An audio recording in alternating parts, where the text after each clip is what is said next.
Hermanas y hermanos que están en los diferentes escenarios, lo que ahora vamos a hacer es simplemente el comentar el recorrido que hemos hecho muchas mujeres en contextos donde las cosas no son fáciles.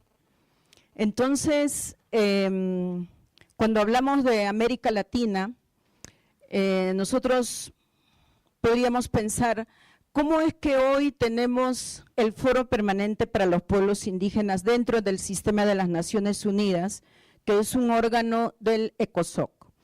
Entonces, la creación del Foro Permanente nos tomó 10 años. Crear y tener la Declaración de Derechos sobre Pueblos Indígenas en el sistema de la ONU nos tomó más de 23 años. Nuestros primeros hermanos y hermanas llegaron al sistema de las Naciones Unidas en los años 20 y tanto. Pero nosotros tomamos como referencia la última etapa, que fue el año 70 más o menos. Y sin embargo se constituyen grupos de trabajo sobre pueblos indígenas en los 80. Hay toda una emergencia de construir el movimiento indígena a nivel mundial. Yo me enrolo, quiero decirlo así, en la efervescencia del movimiento feminista cuando llega al Perú en los años 70 y tanto. Recuerdo mucho el primer encuentro que se tuvo en Perú. ¿Por qué? Porque siendo una mujer indígena que sale de las comunidades en busca de mejores condiciones, ¿no es cierto? Y cuyos padres lo único que quieren es que dejen de ser los sin ojos, porque significa que no saber leer y escribir es no tener ojos. Y entonces yo vengo de esa experiencia. No me importó estudiar la primaria y la secundaria trabajando en el servicio doméstico, donde aprendí bien el castellano. Así que, y entré a trabajar a una oficina del Estado, el Instituto Nacional de Cultura, también en un momento importante, como el año 72, después de terminar la secundaria. Y me encontré en un contexto nacional que le llamamos la época de la revolución en el Perú, donde el general Juan Velasco Alvarado reconoce el idioma quechua como idioma oficial del Perú.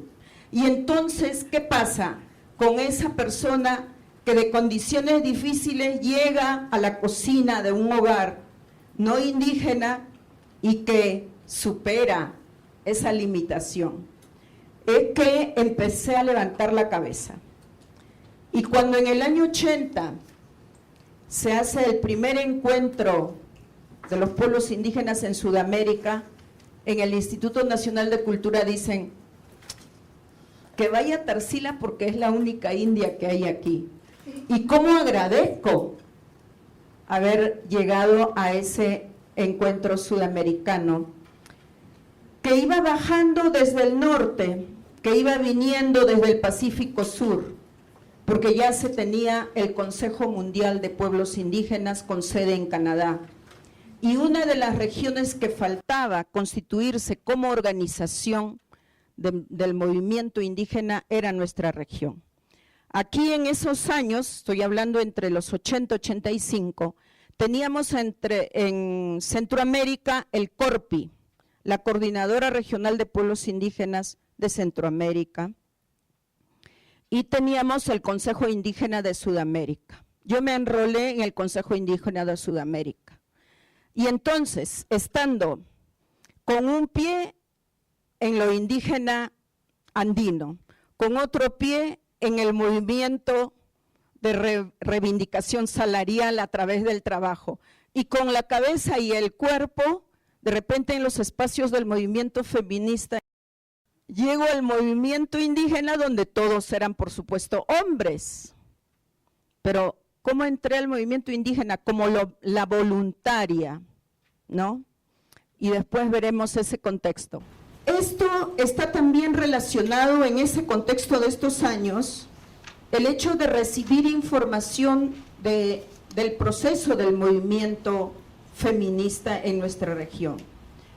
Cuando empezamos a hurgar en el pasado la participación de las mujeres indígenas en escenarios mixtos y en el escenario del movimiento feminista, pues la única referencia que encontramos es el de Domitila Chungara, que en el año 75 vino aquí a la Conferencia Mundial sobre las Mujeres. En el escenario del movimiento indígena, que yo recuerde, son mujeres de Canadá y desde nuestra región Noelí Pocaterra, Wayú de Venezuela, que ella viene de una cultura matrilineal. Frente a esto, ¿qué pasa con la participación de las mujeres indígenas en un movimiento mixto con una mentalidad totalmente machista y patriarcal, pues? Además, donde los hombres decían que las mujeres estaban para la casa y los hijos, y que no podíamos ir a las reuniones abiertas, públicas, políticas, porque si no, ¿quién se encargaba de los hijos y de la casa? Y así fue que empecé a pelear con los varones en el movimiento indígena, y que yo estaba queriendo dividir el asunto entre hombres y mujeres, o mujeres contra hombres. Pero fue un hombre que me mandó a Nairobi. Fuimos a Nairobi, solo 20 mujeres indígenas del mundo. Estábamos en una habitación, unas cuantas del norte de Europa, que son las Samis, algunas canadienses, algunas de Estados Unidos, y de América Latina tengo que decirles que habían hermanas de México, y nosotras de Perú éramos la presidenta del Sindicato de Trabajadoras del Hogar y yo, que nos encontramos en el espacio de mujeres migrantes, por ejemplo.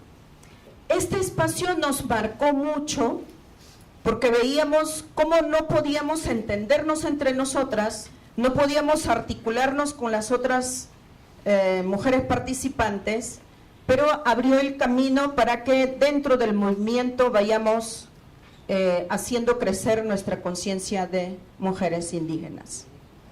Entonces, el año 85 se suma a todo el proceso de los años 90.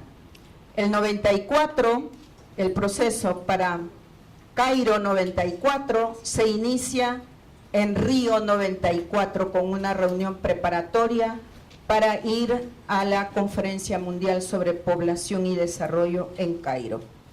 El año 94 en Río éramos una hermana maya, una chicana y una comanche de Estados Unidos y yo. Las voluntades se van sumando, los recursos se van sumando y así poquito a poquito hemos ido creciendo. En Cairo, sí, algunas mujeres ya hemos tenido que hacer alianza con las mujeres no indígenas y tratar, por ejemplo, de meter un concepto para nosotras importantísimo. No queremos que se llamen parteras ni curanderas, queremos que se ponga en esos documentos de Cairo médicas indígenas.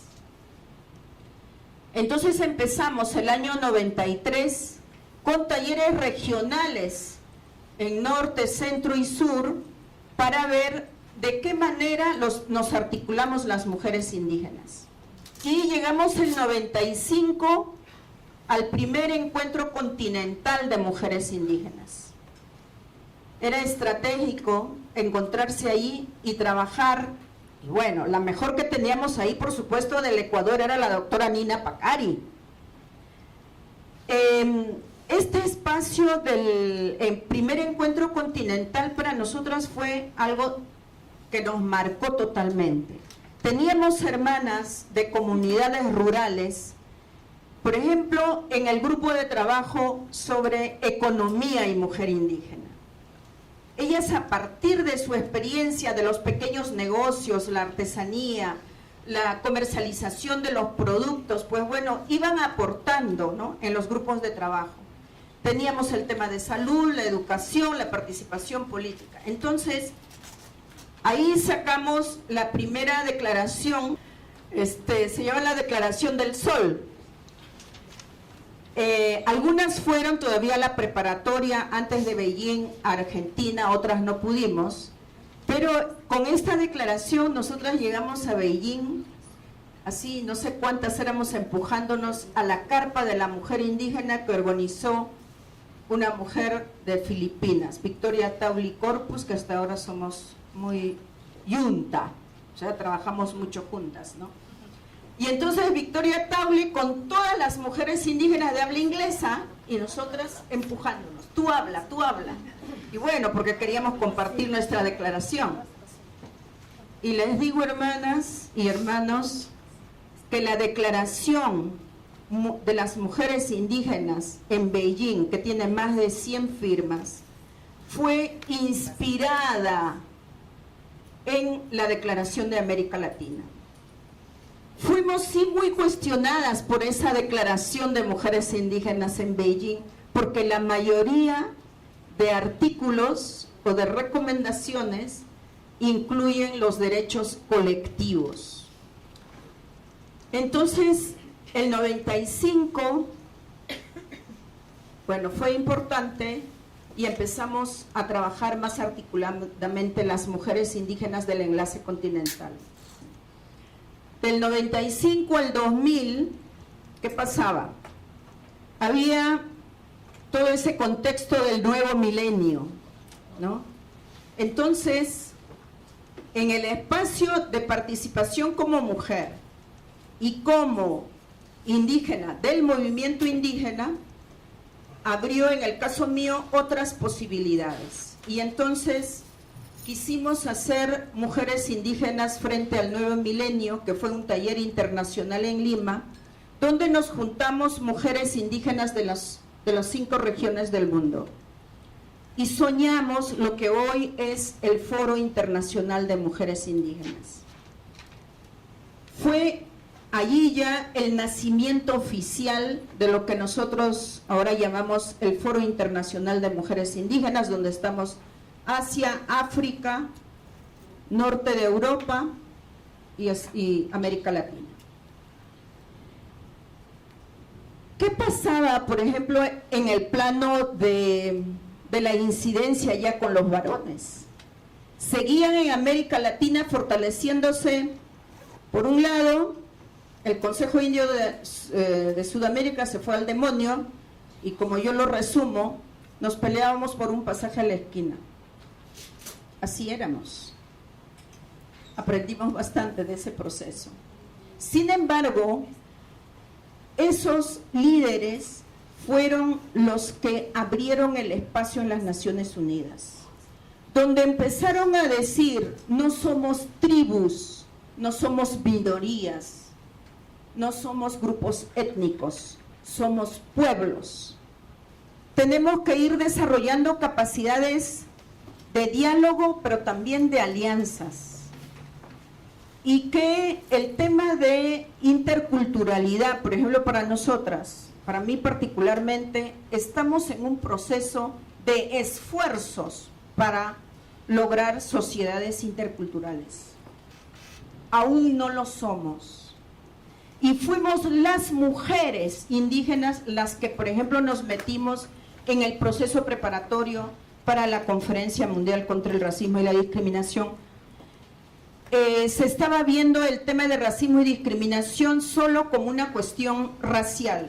Y las mujeres, hasta hoy, con las hermanas afrodescendientes, estamos todavía en este diálogo de tener en cuenta el racismo y la discriminación en los componentes de cultura y raza, y no solo los signos exteriores raciales como se puede percibir en el caso de las afrodescendientes.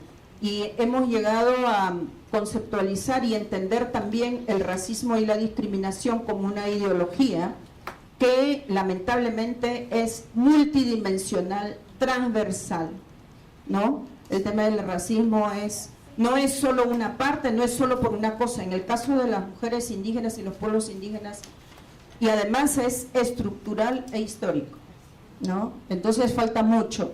En América Latina tenemos varias redes indígenas, lideradas por indígenas, la Coordinadora de Organizaciones Indígenas de la Amazonía, COICA, tenemos la CAOI de los países andinos, 4, tenemos en el caso de las mujeres, quiero venir a Centroamérica, SICA, que es la Coordinadora Indígena de Centroamérica, CIMA, que es de Mesoamérica, todos liderados por varones. Las redes impulsadas por mujeres indígenas, tenemos el Enlace Continental de Mujeres Indígenas de las Américas, que estoy en una responsabilidad de reposicionarlo. Tenemos la Alianza de Mujeres Indígenas de México y Centroamérica, y tenemos una red de mujeres indígenas y biodiversidad. Estas 3 redes de mujeres, más las de varones, a raíz de los procesos que hemos construido mixtos para la conferencia y todo lo relacionado a cambio climático e impacto en pueblos indígenas, hemos logrado parir un espacio de coordinación que se llama el Foro de Abiyala ahora. Nos estamos preparando ahora para Río +20, donde mujeres indígenas y jóvenes y pueblos indígenas son temas prioritarios. Entre los retos que tenemos dentro del movimiento indígena con enfoque de género e interculturalidad entre nosotros, pero al interior del movimiento las mujeres indígenas todavía tenemos pendiente cómo incidir en la agenda del movimiento indígena para que el movimiento asuma también como agenda nuestras prioridades. Que el tema de la violencia contra las mujeres indígenas no puede ser solo una lucha de las mujeres, porque los hombres se sienten amenazados. No creen que uno tiene que agregar una silla a la mesa, sino creen que le vamos a quitar la silla. Entonces es algo que hay que trabajar mucho.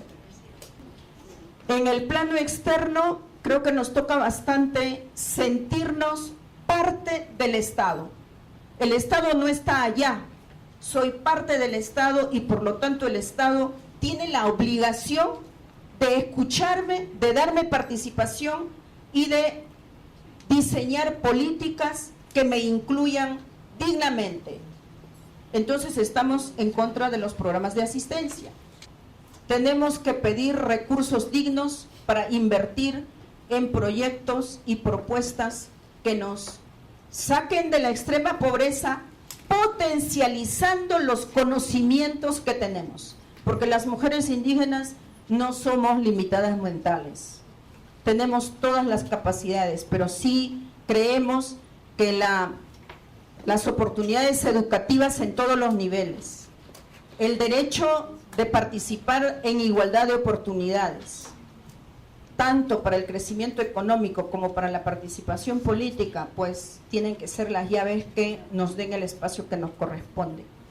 En el plano internacional nos falta también crear espacios de intercambio, interaprendizaje entre nosotras para que no seamos siempre las mismas.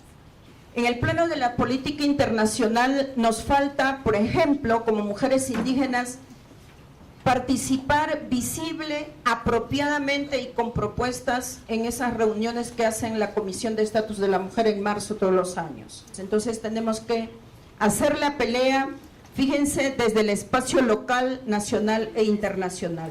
En ese proceso lo importante está construir las alianzas. Hay una necesidad que las mujeres indígenas podamos construir alianzas con el movimiento social, el movimiento de mujeres, con el movimiento feminista, pero para ello también nos hace falta todavía los espacios propios, internos, de análisis, de debate y de conceptualización para abrirnos a esos otros espacios dentro del marco del respeto mutuo. Entonces, Para nosotras, el proceso y la experiencia es que lo que pasa arriba tiene una implicancia local y viceversa, porque trabajamos para cambiar situaciones específicas. Entonces, hay la obligación de seguir creciendo en número, en claridad y en la capacidad de propuesta y tener estrategias apropiadas para ser más fuertes y más claras también, ¿no? Muchas gracias. Porque una mujer defendió su derecho